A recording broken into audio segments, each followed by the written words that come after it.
اور چلتی چلتی رسول اکرم صلی اللہ علیہ وسلم کے پاس پہنچی. فحالا بہا،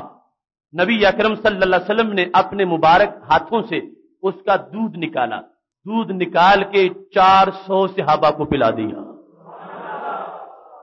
جن کو یہ تڑپ تھی کہ کہیں پانی مل جائے. تو میرے کریم سے گر قطرہ کسی نے مانگا، دریا بہا دیے ہیں، دربے بہا دیے ہیں. صرف پانی نہیں، ہم تم کو دودھ پلائیں گے. دودھ پلا کے جب فارغ ہو گئے تو اس کے بعد ایک صحابی سے کہنے لگے، املکھا ولا تملکھا، اب اس کو باندھ لو، بکری کو، یہ تمہاری ہے اور میں تمہیں بتا رہا ہوں تمہارے پاس رہ نہیں سکے گی، یہ تمہاری ہے اور اس کے مالک بن جاؤ. ولا تملکھا، اور میں اپنے علم کے مطابق یہ کہتا ہوں کہ تم مالک نہیں بن سکو گے. صحابی کہتے ہیں میں نے فوراً اخذت عودا، لکڑی پکڑی، فرکزتھا فی الارض، اس کو زمین میں گاڑا، یعنی جس طرح میخ لگائی جاتی ہے کہ بکری کو باندھوں گا. فاخذت رباطا، میں نے رسی پکڑی اور میں نے پختگی سے رسی کو اس کے ساتھ باندھ دیا کہ اب جائے گی تو کہاں جائے گی، اتنی موٹی رسی میں ڈالتا ہوں اس کو. کہتے ہیں رات کا وقت تھا، نام رسول اللہ صلی اللہ علیہ وسلم ونمنا، نبی علیہ الصلوۃ والسلام بھی سو گئے، ہم بھی سو گئے. تھوڑی دیر کے بعد میں اٹھا، اذن الحبل محلول، وہ رسی کھلی ہوئی تھی اور بکری وہاں پہ موجود نہیں تھی. کہتے میں نے کہا یا رسول اللہ صلی اللہ علیہ وسلم، وہ بکری جو عجیب طریقے سے آئی تھی اور اس کا دودھ ہم سب نے نوش کیا اور آپ نے مجھے دی تھی کہ املکھا، اس کے مالک بن جاؤ، میں نے تو اس کو بڑی رسی سے مضبوط باندھا تھا. تو میرے نبی علیہ السلام نے فرمایا میں نے تجھے خبر نہیں دی تھی، لا تملکھا،